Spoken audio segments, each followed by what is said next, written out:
దేశంలో తొలి ఆరోగ్య విశ్వవిద్యాలయం ఎన్టీఆర్ మెడికల్ అండ్ హెల్త్ విశ్వవిద్యాలయాన్ని ఏర్పాటు చేయడం జరిగింది. మొన్నే దాని పేరు కూడా మార్చడం జరిగింది ఉన్న ప్రభుత్వం. అది మన ఈ దౌర్భాగ్యం. ఎప్పుడు కూడా ఎన్నడూ కూడా ఇటువంటి ఎవరి పేర్లు పెట్టినా ఇప్పుడు స్టేడియం నిర్మించారు చంద్రబాబు నాయుడు గారు, అదే ఎన్నో స్టేడియంలు, మరి చెన్నారెడ్డి స్టేడియం కానివ్వండి, ఇట్లాంటి ఆయన ఎన్నో ఎవరెవరు పేర్లు పెట్టినా కూడా మనం తెలుగుదేశం పార్టీ అధికారంలో వచ్చినప్పుడు కూడా వాటి జోలికి వెళ్ళలేదు వాళ్ళని.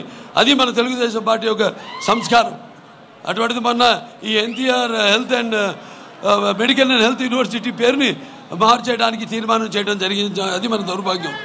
అలాగే ఈ గురుకుల విద్యా బోధన అంటే ఆశ్రమ పాఠశాలలు మరియు అలాగే ఈ యొక్క సంక్షేమ హాస్టల్ నా హిందూపురమే ఉంది. నా హిందూపురం నుంచే ప్రారంభమైంది నాన్నగారి యొక్క ఈ యొక్క విద్యా సంస్కరణలు. అక్కడ కేంద్ర విద్యాలయం ఏర్పాటు చేయడం జరిగింది. అలాగే అక్కడ మహిళలకు పాలిటెక్నిక్ కాలేజు, అలాగే మహిళలకు అక్కడ డిగ్రీ కాలేజు, అలాగే ఈ యొక్క సంక్షేమ హాస్టళ్ళు అన్నీ కూడా అక్కడి నుంచే ప్రారంభించడం మొదలైంది. అలాగే ఈ యొక్క అయితే జోగిని దేవదాసుల వ్యవస్థను రద్దు చేయడం జరిగింది. అలాగే ఈ యొక్క నాగార్జున సాగర్ నీళ్ళని హైదరాబాద్కు తరలించడం జరిగింది. అలాగే ఈ యొక్క నిజాం సాగరు, అలాగే శ్రీరామ్ సాగర్, అలాగే మన తెలుగు గంగ,